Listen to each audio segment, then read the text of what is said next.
విశ్వాసాన్ని బట్టి ఏమైంది తెలుసా, ఆమె నశింపక పోయెను. హల్లెలూయా. నిజంగా ఈమె పేరు విశ్వాస పట్టికలో పేరు ఉంది. ఒకసారి ఆలోచించండి, ఒక వేశ్యగా ఉన్న ఆమె జీవితం టోటల్గా ఎంత చక్కగా మారిపోయిందో ఆలోచించండి. హల్లెలూయా. కాబట్టి ప్రియదేని బిడ్డ, ఈరోజు నువ్వు నేను చాలాసార్లు నేను నీతిమంతుడు అనుకొని మనం విశ్వాసపు లెవెల్ అట్లనే ఉందేమో. హల్లెలూయా.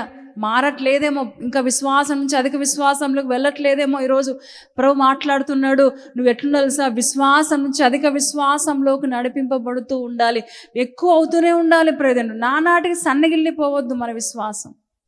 హల్లెలూయా. మన ఫెయిత్ నానాటికి ఏం కాకూడదు, తగ్గిపోకూడదు. నానాటికి రోజు రోజుకి మన విశ్వాసం అంతకంతకు పెరుగుతూ ఉండాలి. ఆ విశ్వాసాన్ని బట్టి వారందరూ నశించిపోకుండా దేవుడు వారిని ఏం చేశాడు తెలుసా, కాపాడాడు. హల్లెలూయా. విశ్వాసం బట్టి రాహాబును వేశ్య వేగుల వారిని ఎట్లా చేర్చుకుంది తెలుసా, సమాధానంగా చేర్చుకుంది. ఒకవేళ ఈ సంగతి రాజుకు తెలిసిందంటే ఒకసారి ఆలోచించండి. ఆ వేగుల వారిని ఆమె దాచిపెట్టి జమ్ముపెట్లో భద్రపరిచింది అన్న మాట, అన్న న్యూస్ రాజుకు తెలిసిందంటే ఏముందో ఒకసారి ఆలోచించండి. ఏం చేసి తెలుసా, ఏమి ఆలోచించారు రాజు, వెంటనే ఏమవుతుంది, తల తీసేస్తారంతే. ఎందుకంటే ఇది మామూలు సంగతి కాదు. అంత భయంకర పరిస్థితిలో కూడా ఆ వేగుల వారిని రక్షించిందని కారణం ఏంటో తెలుసా, ఆమెకు దేవుని మీద ఉన్న ప్రేమను బట్టి, హల్లెలూయా, దేవుని మీద ఉన్న విశ్వాసాన్ని బట్టి ఆమె ఏం చేసింది తెలుసా, ఎంతటి కష్టమైనా సరే వాటన్నిటిని భరించడానికి సిద్ధంగా. ఈరోజు ప్రియదేని కష్టం వస్తే, లేకపోతే నీకు ఏదైనా శ్రమలు వస్తే భయపడి పారిపోయేవారు చాలామంది ఉన్నారు. హల్లెలూయా. కష్టం రాకుండా, ఎప్పుడు సంతోషము, ఏ శ్రమలు రాకుండా, ఏ నష్టాలు రాకుండా, ఏ సమస్యలు రాకుండా ఉంటే మనకి ఎంత ఇష్టమో దేవుడు అంటే. కొంచెం కష్టం వచ్చినా, కొంచెం శ్రమ వచ్చినా ఇంకా సనుగులు గొనుగులు.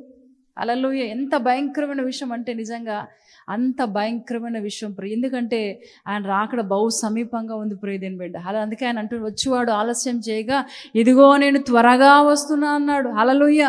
కాబట్టి మెలకువ కలిగి మన బుద్ధి కలిగిన కన్యకల వలె దివిటీలతో సిద్ధపాటుతో విశ్వాసంతో ముందుకు వెళ్ళాలి రాహాబులాగా.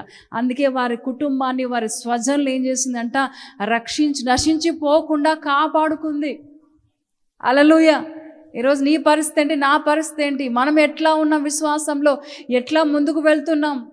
ముందున్న రక్షించబడిన ఉన్న విశ్వాసం ఇప్పుడు ఉందా? అంత లేదు. అప్పుడేం బాగా రక్షించబడినప్పుడు బాగా వాక్యం చదివేవాళ్ళం, ప్రార్థన చేసేవాళ్ళం, సువార్త ప్రకటించేవాళ్ళం, అందరి దగ్గరికి వెళ్ళి ఏసైని నమ్ముకోండి మీరు రక్షించబడతారు, ఏసైని నమ్ముకుంటే నిత్య రాజ్యం ఉంటుంది, నమ్మకపోతే నరకం నీ చెప్పేవారు. కానీ ఇప్పుడు ఎట్లుంది మన పరిస్థితి? మనమే కొన్నిసార్లు మందిరానికి రాకుండా, సహవాసాన్ని రాకుండా, ప్రార్థనలో గడపకుండా మనం ఏం చేస్తున్నాం తెలుసా, ఉన్నాం. ప్రియదేని బిడ్డ, ఎంత భయంకరమైన పరిస్థితి. ఒక రోజు ఒక పాస్టర్ గారు వాక్యం చెప్తుంటే బాగా చెప్తున్నారు, అందరూ శ్రద్ధగా వింటున్నారు. పాస్టర్ గారు అన్నాడు, పాస్టర్ గారు మీరు సువార్త ప్రకటించాలి, అనేకులకు ఇతరుల గురించి దేవుని గురించి ప్రకటించాలి, మీ మనసు మార్చుకోవాలి, మీ మనసు మారి రూపాంతరం కావాలి, ట్రాన్స్ఫర్మేషన్ కావాలి, మీ పాప హృదయం మార్చుకోవాలి, మా దేవునిలో ఆయన రక్తంతో కడుక్కి మీరు ఆయన విశ్వాసం ఉంచి మీరు ఏం చేయాలి, ఇతరులకు సువార్త ప్రకటించాలి, అన్యుల దగ్గరకు వెళ్ళి సువార్త ప్రకటించాలని చెప్తున్నాడు. బాగా చెప్తున్నాడు. ఒక వ్యక్తి, అందులో ఉన్న వ్యక్తి, ఆయన కటింగ్ మంగళ ఆయన అంటారు కదా, కటింగ్ చేసే వ్యక్తి ఏమంటారు తెలుగులో, ఇంకో పేరు కూడా ఏదో ఉంది, శంగరో ఏదో పేరు ఉంది. అయితే ఆయన వింటున్నాడు. ఆ మాటలు ఎంతో ప్రభావితం చేసే ఆయనకి. ఎందుకంటే రోజు దైవసేవకులు చెప్పే మాటలు మామూలు మాటలు కాదు. ఒక మాట చాలు నీ జీవితాన్ని మార్చేది. ప్రియదేని, ఒక మాట చాలు నీ జీవితం టోటల్గా మార్పు. అంత గొప్ప మాటలు దైవసేవకులు మాట్లాడతారు. హల్లెలూయా. అయితే ఆయన దైవసేవకులు వాక్యం చెప్తున్నారు, సువార్త ప్రకటించాలి. ఇంకా చాలామంది ఉన్నారు, యేసుని నమ్ముకొని వారు ఉన్నారు, అన్యులు ఉన్నారు. మీరు వారి దగ్గరకు వెళ్ళి సువార్త ప్రకటించండి, వారు రక్షించబడతారు, వారి రక్షణను బట్టి మీకు ఆశీర్వాదాలు వస్తాయని ప్రకటిస్తున్నారు. ఈ వ్యక్తి బాగా వింటున్నాడు. విని ఒక డిసైడ్ చేసుకున్నాడు, నేను కూడా సువార్త ప్రకటించాలి అనుకొని ఏం చేశాడు తెలుసా, వెళ్ళాడు. ఆ రోజు ప్రార్థన అయిపోయింది, ఇంటికి వెళ్ళాడు. ఇంకా అదే ఆలోచిస్తున్నాను, ఎట్లయినా సువార్త ప్రకటించాలి, అన్యుల దగ్గరికి వెళ్ళి సువార్త ప్రకటించాలి అనుకొని ఆ రోజు కటింగ్ షాప్ ఉంటుంది కదా, షాప్కి వెళ్ళాడు. వెళ్ళి ఒక వ్యక్తి వచ్చాడు, దేనికంటే షేవింగ్ చేసుకోవడానికి వచ్చాడు. కటింగ్ షేవింగ్ అదే చేసుకోవడానికి వచ్చాడు.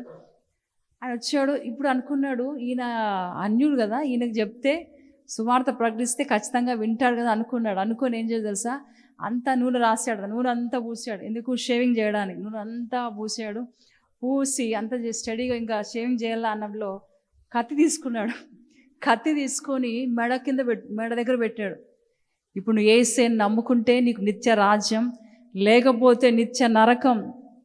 నీకు యేసుని నమ్ముకుంటే నీకు బహుమానం ఇస్తాడు. యేసుని నమ్ముకుంటే నీకు మంచి చక్కటి పరలోక రాజ్యం ఉంటుంది. నమ్ముకో. నువ్వు సిద్ధంగా ఉన్నావా? నమ్ముకోవడానికి రెడీగా ఉన్నావా అని బెదిరిస్తుంది. ఆ కత్తి పెట్టుకున్నాడు. ఆ మాటలకు ఏమయ్యాడో తెలుసా, ఆ వ్యక్తి పరిగెట్టుకుని పారిపోయాడు. అమ్మో ఏందా ఎట్లున్నాడు అని పరిగెట్టి పారిపోయాడు. ఇంకా ఎప్పుడు రాలేదంట. హల్లెలూయా. ఇలాంటి వ్యక్తులు కూడా ఉన్నారు చాలామంది. సువార్త ప్రకటించాలని బెదిరించి నేను చంపేస్తాను యేసుని నమ్ముకుంటే ఇలాంటి మాటలతో చెప్తే పనికి రాదు. ప్రేదేని బిడ్డ, ఈ వ్యక్తికి మనసులో ఆశ ఉంది, అంత మాత్రమే ఆవేశం కూడా ఉంది. ఈరోజు ఆవేశం చాలామంది ఆవేశపరులు ఎట్లుంటారు తెలుసా, ఈరోజు రక్షణ పొందారు, బాప్తిసం తీసుకు, రేపే నేను సువార్తలకు వెళ్ళాలి, రేపే నేను పాస్టర్గా మారాలి, సేవకులుగా మారాలి, ఎల్లుండే నాకు ఎక్కువ మంది ప్రజలు రావాలి. ఇట్లా ఆవేశంతో ఉంటే ఏమన్నా జరుగుతుందండి? హల్లెలూయా. ఇంత ఆవేశంతో మనం సేవ చేస్తే ఏమన్నా జరుగుతుందా? కొంత సేవకులు అట్లా వెంటనే నేను రక్షణ పొందాను, బాప్తిసం తీసుకున్నాను, ఆత్మచేత నింపబడ్డాను, అవి నన్ను అభిషేకించారు కాబట్టి నేను పాస్టర్గా అవుతాను, సేవకుడిగా అవుతాను, వెంటనే చర్చి కట్టాలి, చర్చి నిండా మనుషులు కనబడాలి, అనేక ఆత్మలు కనబడాలని ఈ ఆవేశంతో ఉండి చాలామంది ఓడిపోయారు. ఆ సేవ చేయకుండా బయటకు వచ్చేసారు. చాలామంది ఉన్నారు నిజంగా. హల్లెలూయా. ఈ వ్యక్తి కూడా అట్లే అనుకున్నాడు, నేను బెదిరించి చెప్తే ఇతడు వింటాడేమో, నేను బెదిరించి కత్తి చూపించి చెప్తే ఈ వ్యక్తి మారు మనసు పొందుతాడో అనుకున్నాడు. కానీ ఏంటో తెలుసా, రివర్స్ అయింది కేసు. హల్లెలూయా. పారిపోయాడు. ఇంక ఎప్పుడు వచ్చిండాడు. వస్తారా? బెదిరించి చెప్తే ఎవరైనా నమ్ముతారా? నమ్మరు. ప్రియదేని బిడ్డ. హల్లెలూయా. ఇవన్నీ కూడా ఎలాంటివి తెలుసా, సున్నితమైన మాటలు. ప్రియదేని బిడ్డ. హల్లెలూయా. నువ్వు నిజంగా బెదిరించో కొట్టో, కొన్నిసార్లు మనము పిల్లలకి ఏం చేస్తుంటాం తెలుసా, తిండి తినకపోతే కొట్టి తినిపిస్తూ ఉంటాం చాలాసార్లు. హల్లెలూయా. చదువుకో అంటే కొట్టి చదువుకో అని చెప్తుంటాం. హల్లెలూయా. కొన్నిసార్లు అది కొన్నిసార్లు మంచి అవుతుంది, చెడు కూడా అవుతుంది. కానీ నిజంగా దేవుని మాట ఎలాంటివో తెలుసా, అది బెదిరించో కొట్టో లేకపోతే ఏదో విధంగా చెప్తే కాదు. హల్లెలూయా. నువ్వు ప్రార్థన చేసుకుని, దేవా నేను వెళ్తున్నానయ్యా సువార్త ప్రకటించడానికి, నేను వెళ్తున్నాను, అనేక మంది రక్షించబడాలయ్యా. ఎప్పుడైతే ప్రార్థనలో ఉండి ప్రార్థనలో గడిపిన సువార్త ప్రకటిస్తే నిజంగా ఎన్ని ఆత్మలు రక్షించబడతాయో. అందుకే ప్రభు అన్నాడు, ఆహారం నీళ్ళ మీద వేయండి, అది ఒక్కప్పుడు ఏమవుతుందంటే ఫలిస్తుంది. వెంటనే ఇప్పుడు విత్తనం వేసిన వెంటనే 1 గంటకి చెట్టు వస్తుందని మొక్క వస్తుందా? రాదు. వెయిట్ చేయాలి. హల్లెలూయా. గర్భవతులు ఈరోజు కన్సీవ్ అయింది తెలుసుకుంది, నెక్స్ట్ రోజు పిల్లోడు పుడతాడా? ఎన్ని రోజులు వెయిట్ చేయాలండి? 9 నెలలు వెయిట్ చేసి తప్ప పిల్లోడు రాడు బయటికి. ఈరోజు అలాంటి ఓపిక మనలో లేదు చాలాసార్లు. అలా ఆవేశంగా మనం చేస్తుంటాం. ఏదో అని చెప్తే వెళ్తున్నాడు, వాడు వినకపోతే వాడిని తన్ని వినిపిస్తాను అంటారు కొంతమంది. నేను దేవుని మాటలు చెప్తాను, వాడు వినకపోతే వానికి అయిపోయింది గతి అయినట్లుగా కొన్నిసార్లు మాట్లాడుతుంటాం. ప్రియదేని. బెదిరించి సువార్త ప్రకటిస్తే, బెదిరించి ఏదో మాటలు చెప్పితే ఏది రాదు. ఆ వ్యక్తి అనుకున్నాడు, కటింగ్ చేసే ఏమంటారు మంగళాయని అనుకున్నాడు, అమ్మో ఇట్లా చెప్తే కాదు. హల్లెలూయా. తిరిగి పాస్టర్ గారి దగ్గరికి వెళ్ళి అడుగుతున్నాడు, అయ్యా ఇట్లా చెప్పానంటే పాస్టర్ గారు నవ్వుతున్నాడు, ఏంటో ఇట్లా చేసావు, వారు చెప్పేది ఏంది మంచిగా చెప్పాలి, చక్కగా చెప్పాలి, ఇంత బెదిరి చెప్తే ఎవరు నమ్మరయ్యా అని చెప్పి పాస్టర్ గారు ప్రార్థన చేసి, ఎందుకంటే అంత ఆశ ఉంది ఆయనకు. ఎందుకు చెప్తున్నా ఈ విషయం అంటే, అతనిలో ఆశ ఉంది, కానీ ఆశ ఉండాలి, కానీ ఆవేశం ఉండొద్దు. హల్లెలూయా. వెంటనే అయిపోవాలి, ఇప్పుడు ఎగ్జామ్ రాస్తాను నాకు వెంటనే ఉద్యోగం, ఈ ఎగ్జామే రాస్తాను నాకు ఈ ఎగ్జామ్లోనే నాకు ఉద్యోగం రావాలంటే కాదు. ప్రయత్నాలు చేయాలి. హల్లెలూయా. ప్రయత్నం చేయాలి. హల్లెలూయా. ఇక్కడ ప్రియదేని బిడ్డ ప్రభు రోజు మాట్లాడుతున్నాడు, నిజంగా ఈమె ఎట్లని తెలుసా, ఒక విశ్వాసిగా మారింది. నిజంగా ఎంత అద్భుతమైన విషయం అంటే, వారు నిజంగా ఆమె కుటుంబాన్ని ఏం చేసింది తెలుసా, రక్షించుకుంది, నశించిపోకుండా కాపాడుకుంది. ఈరోజు ప్రియదేని బిడ్డ, ఈ వాక్యాన్ని వింటున్న ప్రియ దేవుని బిడ్డ, ఈరోజు ప్రభు మాట్లాడుతున్నాడు, నీవు కూడా ఆ విధంగా మారాలి. ఒక స్త్రీగా, ఒక తల్లిగా మనం కూడా ఇలాంటి జీవితాన్ని మనం జీవించాలి. ప్రభు కొరకు ఎంత కష్టమైనా సరే రాజు ఆమెను చంపే, ఎందుకంటే వేగుల వారిని దాచిపెట్టింది, వారికి అబద్ధం చెప్పింది రాజుకు తెలిసే రాజు వెంటనే ఆమెను చంపేస్తాడు. కానీ దానికి భయపడలేదు ఆమె. హల్లెలూయా. భయపడకుండా ధైర్యంగా ముందుకు వెళ్ళింది.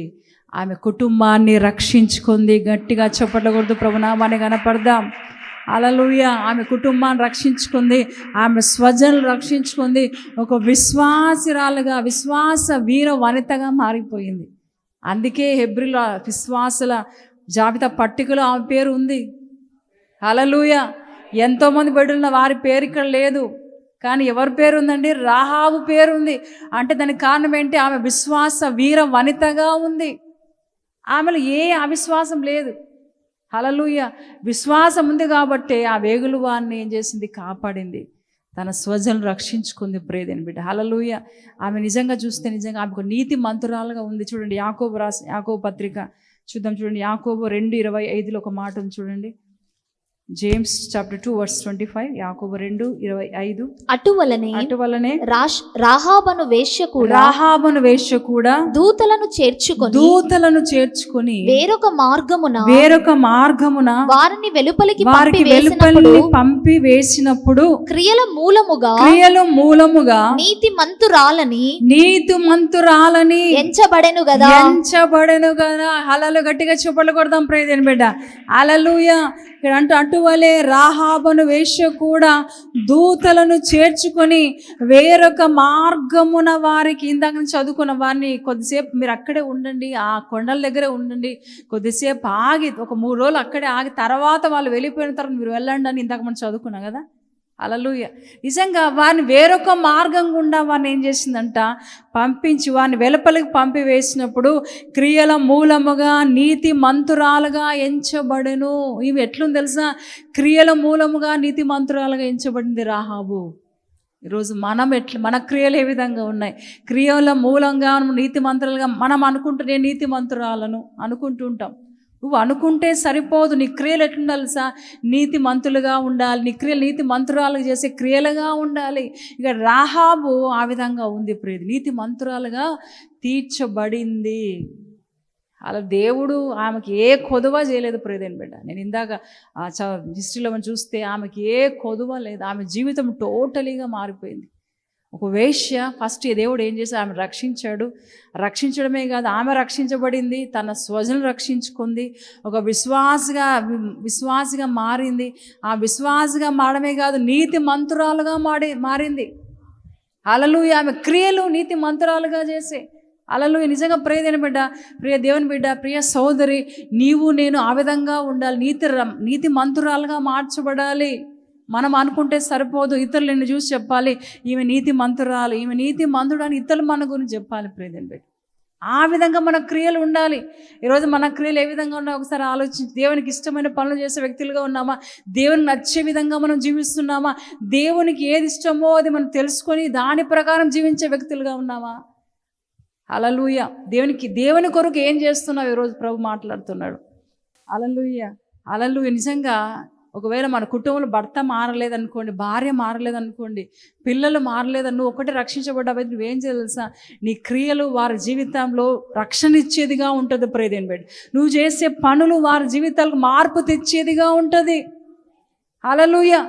నీ ప్రవర్తన బట్టి నీ భర్త మారుతాడంట. నీ భర్త దేవుని దగ్గరికి రాబట్టవచ్చు అని ఉంది వాక్యం. సామెతలు ఇంటికి వెళ్ళి చదవని 31 చివరి అధ్యాయంలో ఎంత అద్భుతమైన మాటలు రాయబడ్డాయో. నువ్వు చెప్పనవసరం లేదు. నీ క్రియలను బట్టి నీ భర్త దేవుని దగ్గర మందిరంలో రాబట్టబడవచ్చు. రాయ్య దేవుని సన్నిధికి ప్రార్థన రక్షించబడు అంటే చెప్తే మన మాటలు దేనికి పనికిరావు. ప్రేదేని నిజంగా చెప్తున్నాను, నువ్వు చెప్పే మాటలు దేనికి పనికిరావు. నీ క్రియలు ఏమో తెలుసా, వారికి ప్రభావితం చూపిస్తుంది. నీ క్రియలు వారు దేవుని మందిరంలో తీసుకొచ్చేటట్లు చేస్తుంది. ఈరోజు ఎంతోమంది స్త్రీలు వారి క్రియలను బట్టి వారి క్రియలను బట్టి వారు ఏమయ్యారో తెలుసా? దేవుని దగ్గర నుంచి దూరంగా మారిపోయారు. భర్తలు కుటుంబం అంతా పతనమయ పరిస్థితిలో ఉంది, కష్టాల్లోకి వెళ్ళిపోయారు. నిజంగా వారి ప్రవర్తన బట్టి, వారి క్రియలను బట్టి. ఇందాక నేను చెప్పాను కదా, ఆ స్త్రీ 2 భర్త ఉన్నాడు, ఏం కర్మ మాకు, చనిపోవాల్సిన అవసరం ఏంటి? హల్లెలూయా. మనం చంపుకోవడం, ఆత్మహత్య చేసుకోవడం కూడా పాపం అంట. మనము ఆత్మహత్య చేసుకోవడం, మన శరీరం మీద మనకు అధికారం లేదు. హల్లెలూయా. మనం చంపుకునే అధికారం మనకు లేదు. అది ఆత్మహత్య అవుతుంది. హల్లెలూయా. నిజంగా ఆ ఆత్మహత్య చేసుకుని ఎక్కడికి పోతారు? నరకానికి పోతారు ప్రియదేని బిడ్డ. ఆమెకు ఆ హక్కు లేదు.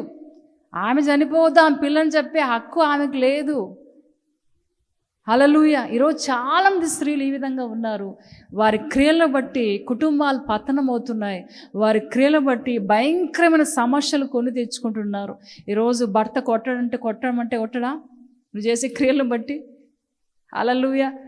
నువ్వు ఇష్టానుసారంగా మాట్లాడు, నీ భర్త చూస్తూ ఉంటాడా? నువ్వు మందిరం పోతున్నావు, వాక్యం వింటూ అన్ని చేస్తున్నావు, ఏంటమ్మా నీ మనసే మార్చుకో, నువ్వు ఇంకా ఇంట్లో ప్రవర్తిస్తున్నావు అని కొన్నిసార్లు కొట్టే భర్తలు కూడా ఉన్నారు ప్రియదేని. అంటే నీ సాక్ష్యం ఏంటి? నీ క్రియలు ఏ విధంగా ఉన్నాయి? ఈరోజు ప్రభు సూటిగా అడుగుతున్నాడు ప్రియదేని బిడ్డ. హల్లెలూయా. హల్లెలూయా. నీ భర్త మారాలంటే నీ క్రియలు ఎట్లుండాలి? చక్కగా ఉండాలి. నీ భర్త నిన్ను గురించి పొగడాలి. సామెతలో నీ భర్త ఆ గమనులు యొద్ద మీ పిల్లలు ఏం చేయాలంటే పొగడాలి. అలాంటి సాక్ష్యం సంపాదించుకోవాలి. హల్లెలూయా. పిల్లలు అంటారు ధన్యురాలమ్మ. హల్లెలూయా. హల్లెలూయా. మా భర్త అంటాడండి, చూడండి, నాకు ఇష్టమైన మాట అది. సామెతలో ఒకసారి చూద్దాం. సామెతలు నిజంగా భర్త భార్యల గురించి ఈ మాటలు సాక్ష్యం ఇస్తున్నారు. చూడండి, సామెతలు చివరి అధ్యాయము, సామెతలు 31st చాప్టర్ చదవం. అక్కడ ఆమె కుమారులు లేచి ఎన్నో వచనం? 28 చదవండి. ఆమె కుమారులు లేచి ఆమెను ధన్యురాలు అందరూ చాలా మంది కుమార్తెలు పవిత్ర ధర్మమును అనుసరించి ఉన్నారు గాని వారందరినీ నీవు మించిన దానవు అని ఆమె పెనిమిటి ఆమెను పొగుడును గట్టిగా చెప్పకూడదు. ఈ సాక్ష్యాన్ని సంపాదించుకోవాలి. మన సంఘంలో ఉన్న స్త్రీలందరూ ఈ సాక్ష్యాన్ని నా భార్య నా గయ్యాలనొద్దు, కంప్లైంట్ చేయొద్దు దయచేసి. హల్లెలూయా.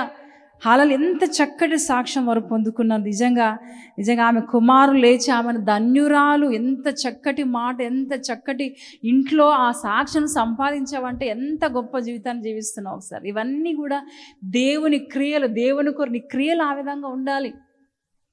నీ పిల్లలు నిన్నేమంటున్నారు? ఎలాంటి సాక్ష్యం సంపాదిస్తున్నావు? అలా అమ్మ నా డాడీ కంటే మా మమ్మీ చాలా గట్టిగా మాట్లాడుతుంది, ఈ సాక్ష్యం సంపాదించుకుంటున్నావా? ఇక్కడ పిల్లలు అంటున్నారు, మా తల్లి ఏమంటుందంట, ఆమె కుమారులు లేచి ఆమెను ధన్యురాలు అంటారు. చాలామంది కుమార్తెలు పతివ్రత ధర్మం అనుసరించున్నారు, కానీ వారందరినీ మించిన దానవు అని ఆమె పెనిమిటి ఆమెను పొగుడును. ఎంత చక్కటి సాక్ష్యం కాపాడుకుంది ప్రియదేని బిడ్డ. చాలామంది ఉన్నారు, పతివ్రతలు ఉన్నారు. హిందువులు వాళ్ళు చెప్తుంటారు కదా చాలాసారి, హిందూ లోకంలో వాళ్ళ ప్రతివ్రత నువ్వు చాలా అంటే పొగడమో లేకపోతే కొన్నిసార్లు చెప్తుంటారు, నువ్వు పెద్ద పతివ్రతవా? హల్లెలూయా. కొన్నిసార్లు విన్నారా ఈ మాటను? పెద్ద పతివ్రత వచ్చిందమ్మా చెప్పడానికి అంటుంటారు. హల్లెలూయా. అయితే ఇక్కడ నిజంగా అని అంటున్నాడు. నిజంగా ఈ మాట చూడండి, చాలామంది కుమార్తెలు పతివ్రత ధర్మం అనుసరించున్నారు, కానీ వారందరినీ నువ్వు మించిన దానవు. చాలామంది పతివ్రతలు ఉన్నారు, కానీ వాళ్ళందరికంటే నువ్వు మించిన దానమ్మా అని తన భర్త చెప్తున్నాడు. అంటే ఎంత చక్కటి సాక్ష్యాన్ని సంపాదించుకోవాలి. ఈరోజు ప్రియదేని బిడ్డ, ప్రియ సంగమ ప్రభు మాట్లాడుతున్నాడు. ఈరోజు నిజం అలాంటి సాక్ష్యాన్ని మనం సంపాదించుకోవాలి. కొన్నిసార్లు భర్తతో గొడవలు, మామూలుగా మన జనరల్గా కొన్నిసార్లు గొడవలు పడుతూ ఉంటాం. గొడవలు పడని సంసారం అంటే, కుటుంబం అంటే ఏది లేదు, అందరూ ఏదో గొడవలు పడుతూ ఉంటారు. కానీ నిజంగా ఎవరైతే ఇరువురికి, అందుకే మనం ప్రార్థన, దేవా ఇరువురికి ఏక ఆత్మను ఏక హృదయాన్ని మాకు అనుగ్రహించండి. ఇరువురు కలిసి ప్రార్థన చేయాలి ప్రియదేని. ఇరువురు కుటుంబం అంతా కలిసి భార్య భర్తలుగా ఏం చేయాలి? కలిసి ప్రార్థన చేయాలి. కలిసి ప్రార్థన చేసే కుటుంబం ఎలాంటి కుటుంబం అంట? అద్భుతమైన కుటుంబం. హల్లెలూయా. హల్లెలూయా. ఎప్పుడైతే ఇలాంటి కలిసి మనం ప్రార్థన చేస్తామో మన కుటుంబాలకు, భార్యకు భర్తకు ఏక మనసు వస్తుంది ప్రియదేని బిడ్డ. హల్లెలూయా. ఇక్కడ రాహాబు నిజంగా ఆమె ఎట్లుంది తెలుసా? నీతి మంతురాలుగా తీర్చబడింది. ఇందాక చదవమ్మా ఇంకోసారి. యాకోబు 2:25. అటువల్లే రాహాబను వేశ్య కూడా రాహాబను వేశ్య కూడా దూతలను చేర్చుకొని వేరొక మార్గమున వారిని వెలుపలికి పంపివేసినప్పుడు క్రియల మూలముగా నీతిమంతురాలని ఎంచబడెను గదా. క్రియల మూలముగా ఏమైందంటే ఆమె నీతి మంతురాలుగా ఎంచు. ఈ రోజు ప్రియదేని బిడ్డ, ప్రియ సోదరి, మనం ప్రార్థన చేయాలి. దేవా, నా క్రియలు ఎట్లుండాలి? నీతిగా ఉండాలయ్యా. నా క్రియలు నీతిగా మంచిగా ఉండాలయ్యా. ఈరోజు ముందు ఎట్లున్నా మనకైతే తెలీదు, ముందు ఎట్లున్నా మనకైతే అవసరం లేదు. కానీ ఇక ముందు దేవా, ఈ వాక్యం విన్నానయ్యా, ఈ మాటలు విన్న క్రియల మూలముగా నీతి మంతురాలుగా మార్చబడి మేము కూడా ఆ విధంగా మా క్రియలు మమ్మల్ని నీతి మంతురాలుగా మార్చాలి. అలాంటి జీవితాన్ని మాకు అనుగ్రహించండి అని మనం ఏం చేయాలి తెలుసా? ప్రార్థన చేయాలి. ప్రియదేవుడు, ఎప్పుడైతే నిజంగా ఆ ప్రార్థన చేస్తావో దేవునికి అలాంటి జీవితాన్ని మనకు అనుగ్రహిస్తాడు. హల్లెలూయా. అలాంటి జీవితాన్ని మనకు అనుగ్రహిస్తే, ఏదో ఆవేశంతో ఏదో తొందరపాటు కలిగి మనం జీవిస్తే కొన్నిసార్లు అందరికి గొడవలు వస్తుంటాయి. నా జీవితం నేను చెప్తున్నాను, ఇన్ని సంవత్సరాలు పెళ్ళి 19 సంవత్సరాలు ఏ రోజు కనీసం 2 రోజులు కూడా మాట్లాడకుండా ఉండలేదు ప్రియదేవుడు. నిజంగా ఇక్కడ దేవుని సన్నిధిలో నిలబడి చెప్తున్నాను 2 days నేను మాట్లాడకుండా ఎప్పుడు లేం. పొద్దునేమన్నా గొడవ కొంచెం మాట్లాడాలనుకున్నాం అనుకో, సాయంకాలంకి అంతా ఆయనన్నా తగ్గి మాట్లాడుతాం, నేనన్నా తగ్గి మాట్లాడతాం. అంటే ఏ రోజు ఇన్ని సంవత్సరాలు ఏ రోజు గొడవ పడినాం కానీ కొన్నిసార్లు వస్తూ ఉంటాయి. కానీ ఏ రోజు ఒక్క రోజు కన్నా ఎక్కువ ఇది చేయలేదు, మాట్లాడుకుని ఉండలేదు ప్రియదేవుని బిడ్డ. అలాంటి నిజంగా కొన్నిసార్లు అనిపిస్తుంది, దేవా నాకు కూడా తగ్గింపు మనసు దయచేయండి అయ్యా, లోబడే మనసు నాకు అనుగ్రహించండి అయ్యా అని ఎప్పుడు ప్రార్థన చేస్తూ కొన్నిసార్లు మనం రైజ్ అవుతూ ఉంటాం. భార్యలు ఏమవుతుంటారు? రైజ్ అవుతూ ఉంటారు. హల్లెలూయా. వారు కొన్నిసార్లు భర్తలు, అప్పుడు మనం ఏం చేయాలి? తగ్గాలి. వారు రైజ్ అయినప్పుడు మనం ఏం చేయాలి? భారాలుగా మనం రైజ్ అయినప్పుడు వారు ఏం చేయాలి? తగ్గాలి. అండర్స్టాండింగ్ కలిగి జీవించాలి ప్రియదేవుని బిడ్డ. హల్లెలూయా. అప్పుడే జీవితాలు ఏమో తెలుసు కట్టబడతాయి, అనేకులకు ఆశీర్వాదకరంగా ఉంటాయి, అనేకులకు ఏమో తెలుసా దీవెనకరంగా ఉంటాయి ప్రియదేవుని బిడ్డ. 5వదిగా మనం చూద్దాం. చూడండి హెబ్రీయుల పత్రిక 11వ అధ్యాయం చూడండి. 11వ అధ్యాయం 31వ వచనం. విశ్వాసమును బట్టి రాహాబను వేశ్య వేగుల వారిని సమాధానముగా చేర్చుకొని నందున అవిధేయులతో పాటు నశింపకపోయెను. హల్లెలూయా. మొదటిగా రాహాబు ఏమి తెలుసా? రక్షించబడింది. రెండోదిగా తన స్వజలను రక్షించుకుంది. మూడోదిగా విశ్వాసిగా మారింది. 4వదిగా నీతిమంతురాలైంది. 5వదిగా చూస్తే యేసు వంశావళిలో ఎవరున్నారు? రాహాబు ఉంది. హల్లెలూయా. నిజంగా ఎంత అద్భుతమైన విషయం కదా! యేసు వంశావళిలో రాహాబు ఉంది. హల్లెలూయా. నిజంగా ఈ మాట చదువుతూ నిజంగా ఎంత అద్భుతమైన విషయం అంటే దేవుడు ఎంత గొప్ప కార్యాన్ని ఆమె జీవితంలో చేర్చాడు ప్రియదేవుని బిడ్డ. హల్లెలూయా. మత్తయి 1 చదవండి. నయస్సోను షల్మానును కనెను. షల్మాను రాహాబునందు బోయజును కనెను. బోయజు రూతునందు ఓబేదును కనెను. ఓబేదు యెష్షయిని కనెను. యెష్షయి రాజైన దావీదును కనెను. హల్లెలూయా. నయస్సోను సల్మాను కనెను. సల్మాను రాహాబునందు బోయేజును కనెను. హల్లెలూయా. బోయేజు రూతునందు ఓబేదును కనెను. ఓబేదు యెష్షయిని కనెను. యెష్షయి రాజైన దావీదును కనెను. హల్లెలూయా. నిజంగా యేసు వంశావళిలో రాహాబు చేర్చబడింది. గట్టిగా చెప్పట్లు కొడదాం ప్రియదేవుని బిడ్డ. హల్లెలూయా. విశ్వాస వీర జాబితా పట్టికలో రాహాబు కూడా ఉంది. హల్లెలూయా. ఎంత ఒక వేశ్య ఏమైంది తెలుసా? టోటలీగా ట్రాన్స్ఫర్మేషన్ అయింది ప్రియదేవుని బిడ్డ. టోటల్గా పూర్తిగా మారిపోయింది ఆమె జీవితం. నిజంగా విశ్వాస వీర వనితగా మారిపోయింది. ఆమె విశ్వాస వీర జాబితా పట్టికలో ఆమె పేరు రాయబడింది. హల్లెలూయా. నిజంగా ఎంత అద్భుతమైన విషయం ప్రియదేవుని బిడ్డ. ఈ రోజు ప్రియ సంగమ ప్రభు మాట్లాడుతున్నాడు. ఆమె వంశావళిలో, యేసయ్య వంశావళిలో ఆమె చేరింది. చరిత్ర ఏం చెప్తాదంటే, వాళ్ళ ఇంటికి వేగుల వారు వచ్చారు కదా, 2 వేగుల వారు వచ్చారు కదా. ఆ 2 వేగుల వారిలో ఒకరిని రాహాబు వివాహం చేసుకుందంట. ఆయన పేరేం పేరు తెలియదు కానీ ఆ 2లో ఎవరినైతే కాపాడిందో ఆ వేగుల వారిని కాపాడి దాని మీద దాచిపెట్టి జమ్మును వేసిందో, ఆ ఇద్దరిలో ఒకరిని ఆమె పెళ్లి చేసుకుని ఆమె జీవితం దేవుడు గొప్పగా ఆశీర్వదించాడు. ప్రియదిన బిడ్డ, హల్లెలూయా. నిజంగా ఆమె ఎవరు పుట్టాడంటే యెష్షయి రాజు అయిన దావీదును కనెను. హల్లెలూయా. దావీదు నుంచి యేసు ప్రభువు. హల్లెలూయా. ఎంత అద్భుతమైన విషయం. దేవుడు నిజంగా ఆయన నమ్మిన బిడ్డలు ఎంత మాత్రం విడిచిపెట్టాడు. ప్రియదిన బిడ్డ, ఆ విశ్వాసంతో ఉంది, దేవుని కొరకు నిలబడింది, దేవుని కొరకు ఎంత కష్టమైనా భరించడానికి సిద్ధంగా ఉంది. ఆమెను దేవుడు విడిచిపెట్టాడండి? ఒక భయంకరమైన వ్యభిచారి దేవుడు ఏం చేశాడు తెలుసా? ఒక అద్భుతమైన జీవితాన్ని, కుటుంబాన్ని ఆమెకి ఇచ్చాడు. ఆమె కుటుంబంలో, ఆమె వంశంలో నుంచి యేసుప్రభు వారు వచ్చారంటే ఎంత గొప్ప సంగతో ఈరోజు ప్రభు మాట్లాడుతున్నాడు. ప్రియదేని బిడ్డ, జనరల్గా మనం బాగానే ఉంటాం, కానీ కొన్నిసార్లు మనలో కూడా బలహీనతలు ఉంటాయి. ఏం వేష అయినప్పటికీ వాటన్నిటినీ, ఆ పనికి మాలిన వాటన్నిటినీ ఏం చేసింది? తీసివేసుకుంది, ఆయన విడిచిపెట్టింది. ఒక అద్భుతమైన విశ్వాస వనితగా మారిపోయింది. ప్రియదేని బిడ్డ, హల్లెలూయా. కాబట్టి ప్రియ దేవుని బిడ్డ, ప్రభు ఈరోజు మాట్లాడుచుండగా నిజంగా చాలాసార్లు మనం అనుకుంటూ నేను నీతిమంతురాలను, నేను పరిశుద్ధురాలను, మంచిదే, హల్లెలూయా. ఇంకా మనలో బలహీనతలు ఉన్నాయి, ఇంకా మనలో దేవునికి అయిష్టమైన పనులు ఉన్నాయి, మన క్రియలు సరిగా లేవేమో, మన ప్రవర్తన సరిగా లేదేమో, దేవునికి ఎంత ఇష్టంగా ఉండాలో అంత ఇష్టంగా ఉండట్లేదేమో, నువ్వు దేవునికి ఎంత దగ్గరగా ఉండాలో అంత దగ్గరగా ఉండట్లేదేమో. ప్రభు రోజు అందుకే ప్రభు రాహాబును మన ముందు ఉంచాడు. మన వేషిని అంటూ అనేక మంది తిట్టే వాళ్ళు చాలామంది ఉన్నారు. హల్లెలూయా. చాలామంది ఆమెను తిట్టేవారు ఉన్నారు. కానీ ఎప్పుడైతే దేవుని మాటలు ఏందో విశ్వాసం ఉంచిందో, దేవుని మాటల ప్రకారం జీవించిందో, ఆమె జీవితాన్ని పూర్తిగా మార్చివేసి ఒక చక్కటి కుటుంబాన్ని ఆమెకి ఇచ్చాడు. ఒక చక్కటి వంశాన్ని ఆమెకి ఇచ్చాడు. హల్లెలూయా. కాబట్టి ప్రియదేని బిడ్డ, ప్రభు ఈరోజు మాట్లాడుచుండగా అందరూ కళ్ళు మూసుకుందామా? అందరు కళ్ళు మూసుకుందాం. ఈరోజు నువ్వు అనుకుంటూ ఉండొచ్చు, నేను పరిశుద్ధురాలు, నీతిమంతురాలని, కానీ మనలో చాలా భయంకరమైన దేవునికి అయిష్టమైన పనులు చేస్తున్నాము, మన ఇష్టానుసారంగా జీవిస్తున్నామేమో. ప్రభు ఈరోజు మాట్లాడుతున్న ప్రియదేని బిడ్డ, మన ముందు రాహాబును ఉంచాడు. ఆమె క్రియలను బట్టి వారి బంధువులు ఆమె నశించిపోకుండా కాపాడబడింది. ఆమె క్రియలను బట్టి ఆమె రక్షించబడింది. నీకేం అవసరం అడుగు ప్రియదేని బిడ్డ, దేవుడు ఖచ్చితంగా అది వినడానికి ఆయన సిద్ధంగా ఉన్నాడు. ఖచ్చితంగా నీకు జవాబు ఇవ్వడానికి ఆయన రెడీగా ఉన్నాడు. ప్రియదేని బిడ్డ, కాబట్టి ప్రార్థన చేద్దామా? దయచేసి అందరు నోరు తెరిచి ప్రార్థన చేద్దాం.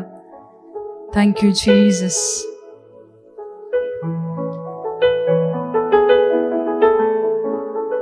రాహాబు తన కుటుంబాన్ని రక్షించుకుంది, తన స్వజనులను రక్షించుకుంది, విశ్వాసిగా ఉంది, నీతి మంత్రాలుగా మార్చబడింది. యేసే వంశంలో రాహాబు పేరుంది. నిజంగా విశ్వాస జాబితా పట్టికలో రాహాబు పేరుంది.